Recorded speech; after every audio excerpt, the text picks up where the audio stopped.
ছবির জায়গা থেকে হচ্ছে যে মোটামুটি সবগুলো হলে মানে সবগুলো ছবিতেই পজিটিভ আছে, নেগেটিভ আছে। সব ছবি তো সবার জন্য না, সবাই পছন্দ করবে এমন তো কোনো কথা নেই।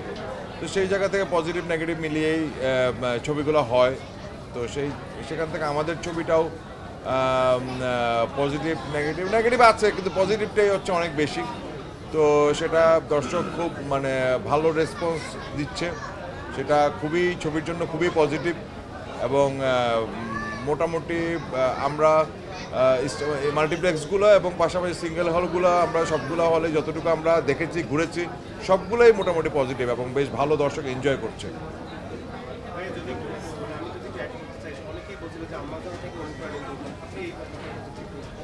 না না, এখন সব ছবি তো সব ছবির মতোই কোনো না কোনো কিছু তো মেলবে। একটা ছবিতে প্রেম থাকবে, ভালোবাসা থাকবে, অ্যাকশন থাকবে। তো সেখান থেকে কোনো না কোনো জায়গা থেকে তো আমরা অনুপ্রাণিত হই প্রত্যেক জীবনে চলার পথে। তো ছবির জায়গা থেকেও সেটার আমাদের কোথাও না কোথাও থেকে অনুপ্রাণিত হই, বা ওভাবেই আমাদের গল্পগুলা বা আমাদের মেকিংয়ের জায়গা থেকে কোনো না কোনো কিছু আমাদেরকে টানে। এক একটা জায়গায় এক এক ধরনের প্রেম থাকে, ভালোবাসা থাকে। সেটা নারীর মানে মানে কি বলে এটাকে, যে গার্লফ্রেন্ডের প্রতি, বয়ফ্রেন্ডের প্রতি, এবং পাশাপাশি হচ্ছে মায়ের প্রতি, বাবার প্রতি, সন্তানের প্রতি। প্রত্যেকটা ছবিরই তো আলাদা আলাদা কোনো না কোনো একটা ভিশন থাকে। তো সেই জায়গা থেকে আমাদের ছবির ভিশন হচ্ছে মা। এই মা ভিশনের জায়গা থেকে অনেকাংশে আম্মাজানের সাথে হচ্ছে যে কিছু কিছু মিল বা এই ধরনের যেহেতু একটা ব্যাপার আছে সেটা থাকছে। সেটা তো খারাপ কিছু না, কারণ আম্মাজান একটা হিট ছবি, ভালো ছবি।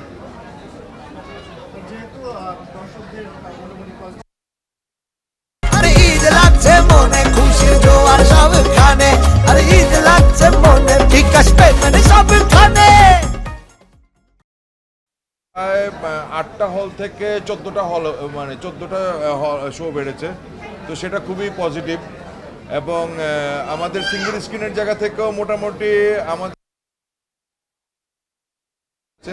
তো সেখান থেকে আমাদের নেক্সট উইকে মোটামুটি আমরা আশা করছি 30 থেকে 35টা বা 40টা, এমনকি 50টা সিঙ্গেল স্ক্রিনও হয়ে যাবে।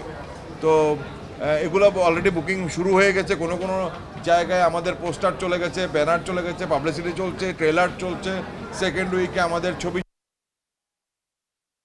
তারা হলগুলা সেই অনুযায়ী তাদের সিডি করছে। তো সেকেন্ড উইকে আমাদের বেশ ভালো কিছু হল আসছে এবং মোটামুটি আমাদের এখনকার ডাবল মানে বেশি হবে আর কি।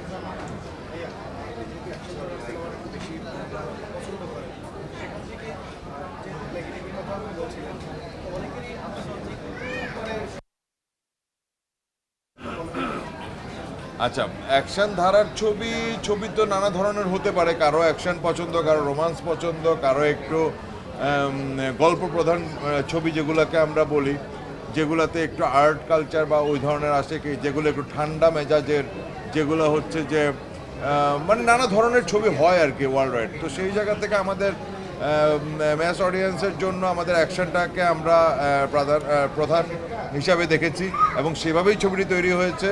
এখন এখান থেকে তো আসলে পাবলিক এক্সপেকটেশনের জায়গা থেকে আমার এটা হলে এটা হতো, আমরাও তো বলতে পারি যে আসলে পুরো ঢাকাটা যদি মেট্রো রেল দিয়ে ভরে যেত তাহলে অনেক ভালো হতো। তা আসলে উদাহরণ তো আমরা অনেক কিছু দিতেই পারি, এর থেকে এটা হলে আরও অনেক ভালো হয়। আমরা পুষ্পাতে একটা ট্রাক এভাবে উড়ে গেল, সেই ট্রাকটা যদি আরেকটু বেশি উঠতো আরও অনেক ভালো লাগতো। তো সেটা তো আমরা অনেক কিছু করতে পারি। তো সেই জায়গা থেকে যতটুকু করেছি সামনে আরও ভালোভাবে করব, আরও বেশি করব। তবে মানে একজন শুভ এবং একজন মিম বা বিশেষ করে প্রত্যেকটা চরিত্রের জায়গা থেকে যে ধরনের ভাবে আসে, তাদের দেখতে নায়ক নায়িকাকে দেখতে ভালো লাগছে। তো নায়ক নায়িকাকে দেখতে ভালো লাগছে, অন্যান্য আর্টিস্ট যারা যারা যেভাবে উপস্থাপন হয়েছে সবাইকে ভালো লাগছে, তাদের মানে তাদের কার্যক্রম ভালো লাগছে। তো এইটুকুই তো একটা একটা কমার্শিয়াল ছবির আদলটা তো এই ধরনের। আমরা সেই আমাদের দেশের মান্না ভাইয়ের কথা বলি, আর ওখানকার হচ্ছে আমরা যতগুলো অ্যাকশন জায়গা থেকে সানি দেওয়ালের কথা বলি। অ্যাকশনটা ভালো লাগছে কিনা, এটাই হচ্ছে যে একটা অ্যাকশন ছবির চ্যালেঞ্জটা এটাই থাকে।